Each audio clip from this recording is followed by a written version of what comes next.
welcome back to my film and TV channel. We're all staying safe and well, and we've got a franchise film to look at today. Yes, it's number 6 in the series, although a bit confusing because the last one that came out was simply called Nothing, and now we're back to a number. So anyway, you'll know what I mean. We're talking Scream 6, of course, sequel to Scream. Yeah.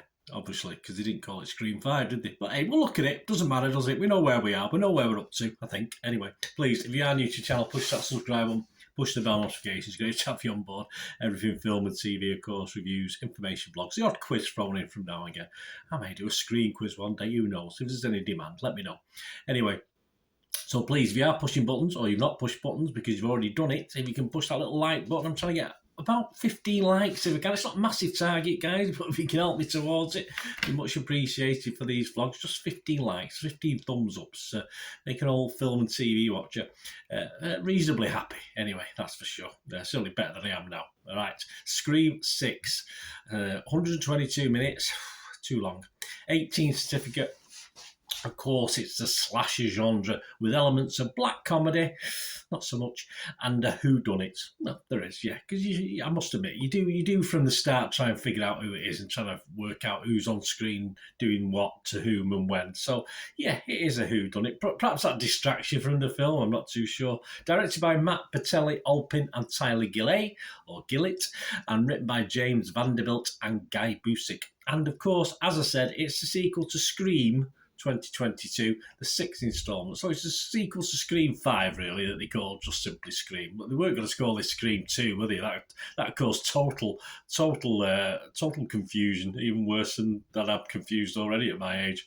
Rotten Tomatoes audience, like it. 4.5 out of 5, 92% positivity. Internet Movie Database, Joe Public, yeah, like it. 7.4 out of 10. That's almost 18,000 reviews as I'm recording this on the 14th of March 2023. 90% positivity. Metascore, their users, 7.4 out of 10, identical to Internet Movie Database. So there's a lot of love out there for this. Yes, not so much from me, but we'll get on to that. It stars Melissa Barrera, Jasmine Savoy Brown, Mason Gooding, Jenna Ortega, Hayden Panettiere and Courtney Cox, all reprising their roles from previous instalments.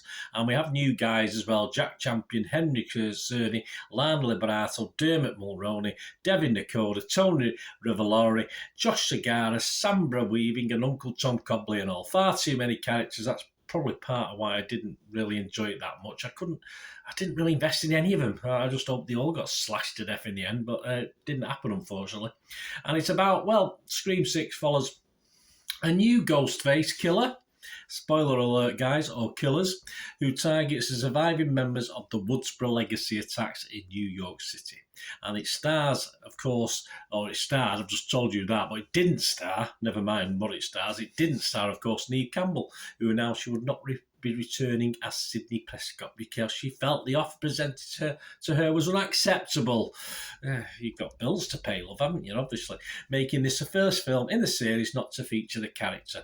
Not sure it would have been better for her or without her. Anyway, I think it would have probably been much the same, in fairness. If you liked it or you didn't like it, I don't think it made any difference at all whether Neve Campbell was in it or not. So, yeah, save your money, studios, forget it. Although he could have got rid of a few more characters and saved even more money. Scream 6 was theatrically released on March the 10th by Paramount Pictures. Right, the critics, the public love it. Yeah, they like it to love it, yeah, simple as that. I'm the public, probably didn't. Rotten Tomatoes, 77% of the 235 critics were positive, and it gets an overall 6.8 out of 10, so it's a little bit down on the public. 180 fresh, 55 rotten. Wendy I from The Observer, she was in a mood. I think she was in a mood for this one. She said, the only notable development is just how rapidly a satirical skewering of genre formulas can become thuddingly formulaic. Again, I can't disagree with Wendy too much. Ollie Richards, Empire Magazine, bit more positive. One of the sillier series entries in terms of plot, but still scary enough and funny enough to leave you hoping Ghostface might yet kill again. I wasn't particularly scared about this. I wasn't really on the edge of my seat, Ollie, but I take your thoughts. Monica Costello from RogerEbert.com said, a horror movie that tickles a nostalgic funny bone. Really? And a chiller with some good scares. Yeah, it did. And cheesy lines that earn more laughter than screams. Well, it didn't earn anything for me. The website's consensus: certain aspects of horror's most murderously meta franchise may be going stale. They are. But a change of setting and some inventive set pieces help keep Scream 6 reasonably sharp. Okay. I don't disagree totally.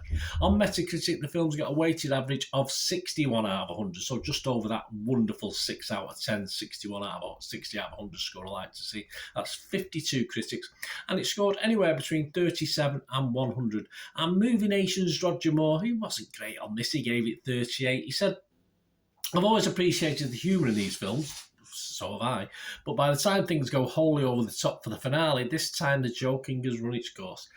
Again, not as low as Roger's thoughts there on 38, but I'd have to agree. Little White Lies' Anton Bitel, though, he was happier. He gave it 60. He said, "Scream 6 is well made." It is. Fast-moving and often painfully brutal. It is. While peppered with the kind of sassy, savvy dialogue that has always been a hallmark of the franchise.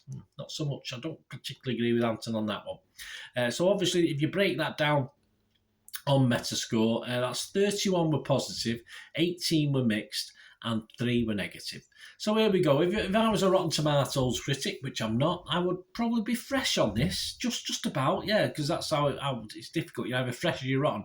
I'm not totally rotten on it, but so I'd have to be fresh on it.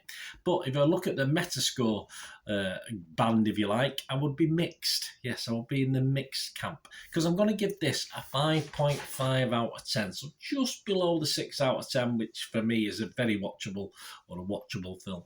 But not bad. 5.5 is okay. It's fine. Was this better than Scream or Scream 5, depending what you want to call it? I think it was. But then again, I only give Scream 5 out of 10 when I reviewed that, a couple of years ago. I'm not too sure now. I just checked back and saw my score, 5 out of 10. I think moving the action to New York definitely helped. And the slasher moments for me were good and better, if a little bit repetitive. One of my, all right, I know the whole idea is knives and slashing and stuff, but sometimes you want a little bit more, the old garage metal coming down and smashing heads and stuff like that you got in some of the original Screams. It's not quite as there's not quite as many original things in it as there was, obviously, just slashing people. So I wouldn't mind a little bit more of that. The black humour for me was lacking, which made the original good fun. Certainly Scream back in the day, the first one, but I thought it was lacking in this. I thought it's a bit. It tried too hard. It was just boring for me, and especially over 2 hours, it just got a bit monotonous. And the reveal, of course, which is the key to all this, it's a whodunit at the end of the day, was just a little bit unexciting, especially if you sort of figured out at least a couple of the characters. As I said, spoiler alerts, guys. We know there's going to be more than one killer. We know there's going to be a minimum of 2 killers. So why not? Could there be 3 killers? Could there be 4 or 5? But anyway. It all ended up a little bit boring and definitely unfunny. It just wasn't nothing to make you smile or laugh in a dark way. It was 30 minutes too long, as I said. Some unnecessary chatting and filler with some non-interesting characters. I say I didn't invest in any of the characters, even the main guys you're supposed to invest in. And for me, the last chapters just dragged the whole thing down. I think the first half to 2/3 of the film, I was possibly, because I was quite enjoying it for what it was, set in New York with the underground and the flats, the apartments, etc. I was probably pushing it to a 6, even a 6.5 out of 10, genuinely, for that first hour and 15 minutes. But the whole thing for me sort of got dragged down towards the last few chapters. Is there more in the pipeline? I don't really care, in fairness, after watching this. We need a little bit of a change in style, I think, going forward, and certainly a better twist or two than we're getting now. It's all, as stated before, it's all formulaic. It will keep people happy, I suppose, who do like the simple things in life of this slasher movie, but not really for me. I'm getting a bit bored with it now. Please come up with something a little bit clear. I didn't, as I say, Scream, I was a bit disappointed. Scream 6, yeah, slightly better, but it still needs a lot more work doing. And for me, forget it. Don't bother. Create something else. Create another sort of thing. I've had enough of Ghostface based on this, unless you come up with something a little bit special next time. Thanks for watching, guys. Let me know what you think. It would be great to know what you thought of Scream 6. I'm probably in the minority. A lot of the public seem to like it, but I just want a little bit more from my Ghostface, I'm afraid. Simple as that. Thanks for watching. Please, until we meet again, I'll ask one thing, don't I? Please stay safe, everyone. Bye for now.